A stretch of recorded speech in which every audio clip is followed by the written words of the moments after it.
Tautology. A specialized form of begging the question, a tautology, occurs when the premise and conclusion of an argument are identical.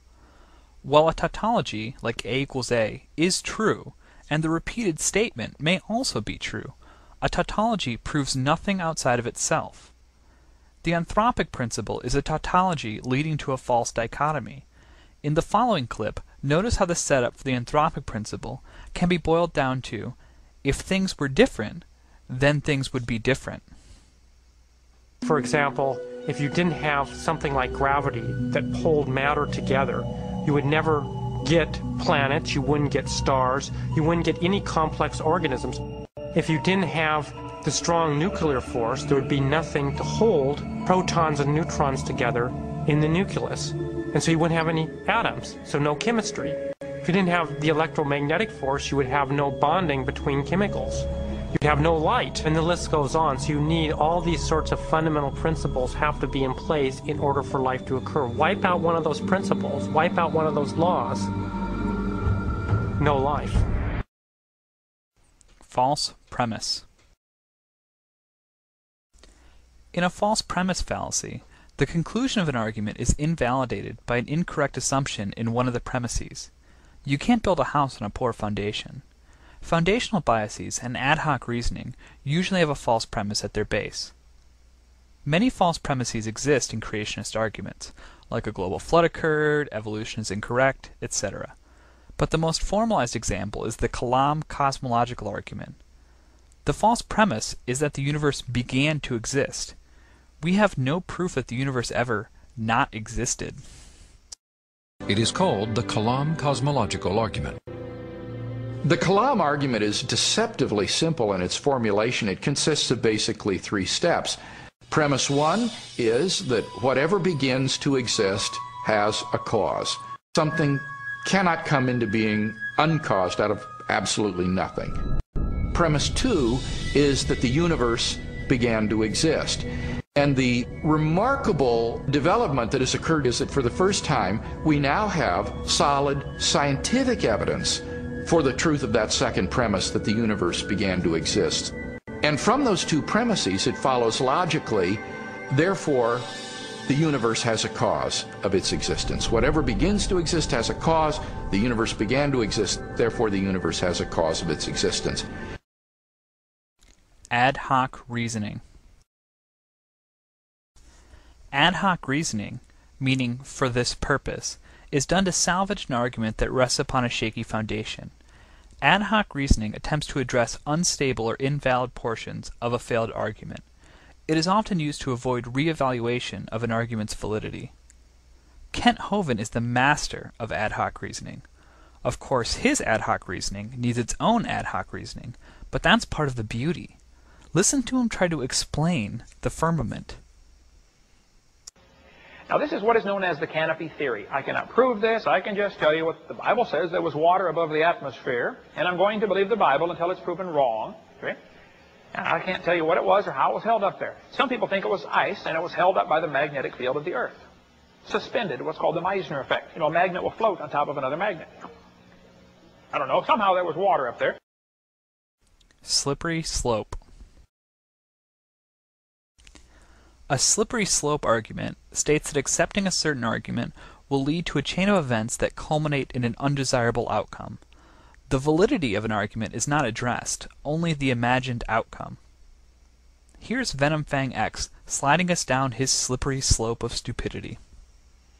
They'd rather believe that they came from monkeys and can act like animals. And that's why you have kids shooting up their schools, and you have kids doing drugs, and the whole society is falling apart because everyone believes that they came from monkeys, which came from earthworms, which came from slime.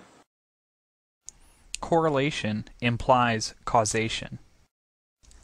This fallacy states that because two events are correlated, there exists a cause and effect relationship. The two variables may be caused by a third variable, or may be completely unrelated. An example of this fallacy is, atmospheric carbon dioxide and crime levels have both risen since 1950. Therefore, carbon dioxide causes crime. The following is also an example of an argument from verbosity, where many weak examples are given in quick succession to avoid closer scrutiny. That's Kent Hovind. More fallacies per minute. Guaranteed. Then in 1963, prayer was taken out of our school system. Anybody remember that with Madeleine Murray O'Hare? 1963 is when we saw a great rise in sexually transmitted diseases for kids 10 to 14 years of age. 1963 is when we began to see a rise in premarital sex for every age group. 1963 is when we saw a great rise in unwed birth rates for girls 10 to 14. Now the birth rates are up 100%. Pregnancies are up over 500. The difference is being aborted. Right now, 1/3 of all the kids born in the hospitals are to a couple that's not married. Creative math. Probability arguments employed by creationists often employ creative math, where they make it seem as if the odds of something occurring without creation are incredibly remote. This is essentially an elaborate straw man argument. The creative math argument sets up a straw man that assumes evolution somehow works through random chance. The process of natural selection is the opposite of random. But it's real funny to watch them struggle with their big numbers. The simplest living cells require thousands of specialized proteins in order to function. A number of scientists have tried to calculate the probability of life arising by chance.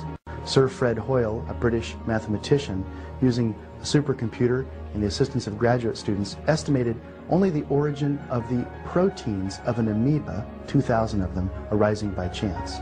He estimated that the probability that the proteins of an amoeba could arise by chance is 1 chance in 10 to the 40,000th power. A probability of 1 chance in 10 to the 40,000th power is absurdly small. Moving the goalposts. When the rules to obtain satisfactory completion of a goal are changed just as they are about to be attained, it is referred to as moving the goalposts. The trick is you can never meet the goal when the goalposts are continuously moved. Kent Hovind's $250,000 challenge is an example of this. You will never win the money because he will change the rules at the last moment to make sure you do not.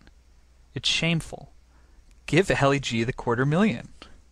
We offer $250,000 for anybody with any real empirical, testable, scientific evidence for evolution. The people engaged in this kind of nonsense always set up the rules that you could never win the money. Has you ever eaten a banana? Oh, yeah, I eat all kinds of food, yeah. I eat a banana, that's proof we came from rock. That's not proof of evolution. Just plain nonsense.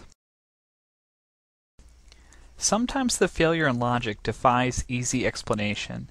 Examples in this category usually require a massive disconnect from reality, and the result is just plain nonsense. And who else could so eloquently exemplify this category? Dinosaurs were just big lizards that lived with Adam and Eve before the flood came. You know, there really was a fire-breathing dragon. You say, now, Brother Hovind, you don't believe in fire-breathing dragons, do you? Well, yeah, I do. Outright lie. Not so much a logical fallacy. The outright lie is simply deception in its purest form. Truth is discarded as superfluous in this type of creationist argument. Many, many choices existed, so we went to the biggest and boldest creationist lie of all time. That biology is now entering what can only be described as a revolution, because the evidence is so overwhelmingly against the conventional neo-Darwinian view. Hopefully, now that you're aware of the logical flaws in these arguments, they will not work any longer, and creationists will cease using them. But in the meantime, look for these types of arguments in creationist publications, in popular media, and in your daily life. Consider this your vaccination against idiocy.